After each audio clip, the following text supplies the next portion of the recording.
So talk about again that reinforcement. That is the heart of MOTEP is education. And but the thing is, you all are out in the community constantly providing education to a lot of people. But now, when you have it, or like Jock, you have a family member, a close friend, or a loved one, how important is it, and what are the resources that I can use to learn, like Jock did, about my own condition? Mhm. Like Jack was saying, Cleveland Motep, you got Life Bank. You went on UNOS. UNOS has really good information. There's another organization, AMAT. I always forget it's African American Transplant.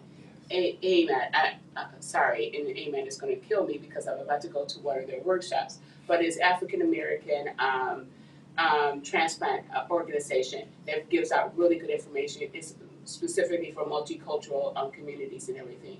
There's a lot of different organizations. I would Google, and normally I'm not a person that says Google everything, but you can actually Google information about specifically about the actual disorder you have and everything and get information. And I'm pretty sure, Jock, that's what you did. Yes. You were like liver disease, Yeah. Specifically and everything, and you found information and everything. But he was his own health advocate.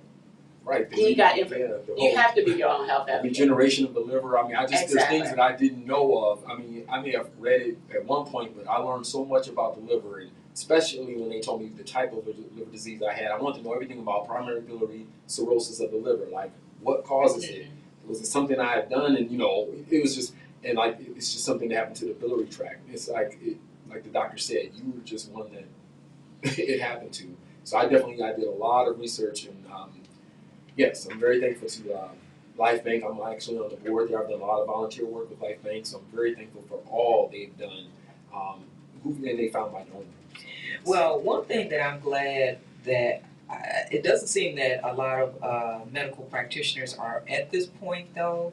But there is way more talk, way more organizations like MOTEP that are telling people to be advocates for themselves, getting people into thinking that it is okay to ask my doctor a question. If they don't answer my question completely or to my satisfaction or understanding, that I need to ask further and or find another practitioner.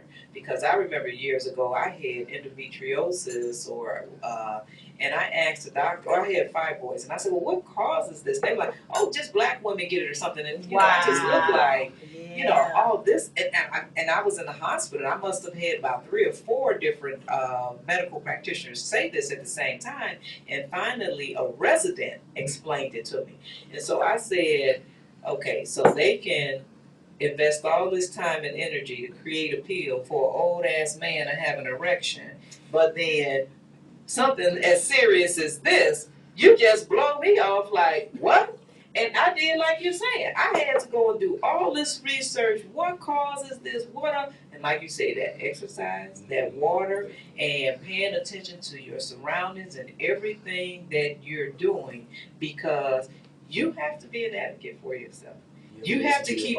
Your body is telling you, and mine was telling me. It was screaming at me. I had every. And you would listen. Your took my son to find me in the kitchen. I mean, we talk about it to this day. Jacques was about 25. He'll be 25. He was, and I'm 5 years. So he's about 18, 17. So that was good that he was paying attention that. Because I'm most kids, because we talk about everything, sports and everything. But that day in the kitchen, he turned, held me, and said, "Dad, your eyes look like eggs. They're yellow."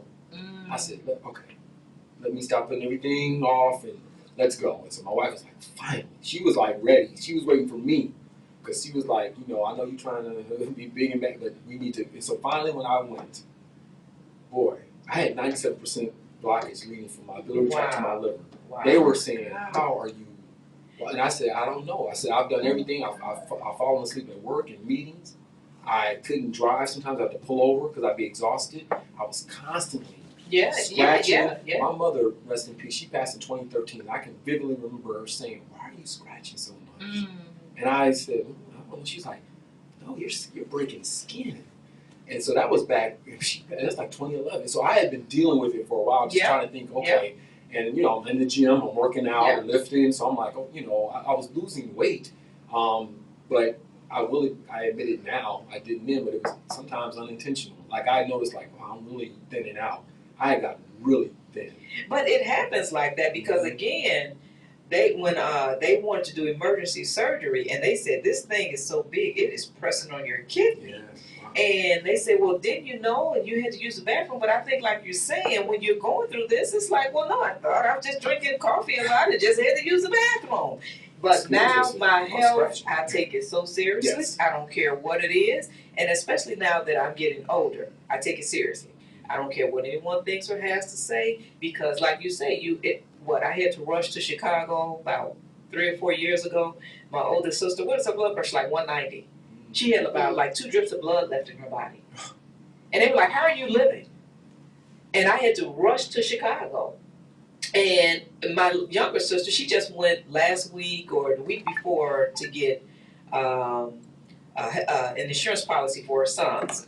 They were like, your blood pressure is 170. You need to take medication right now. So again, I have learned, and especially from meeting people like you, Linda, to take my health serious. And that's what I'm saying. Linda, Chanel, all of these people, Latanya Ford that I have had on the show who are not saying that they're doctors. These people are knowledgeable. When you have an issue, Jock is telling you his wife is not a doctor, but they're looking, and when people tell you something, believe it, especially when it comes to your health. There's a lot of big push since 2008 or 9. Everybody wants to do financial literacy. This health literacy is the thing that we need to be doing the most. Especially because in our community. Yes, I don't mean to say that, but in the Black and brown community, yeah.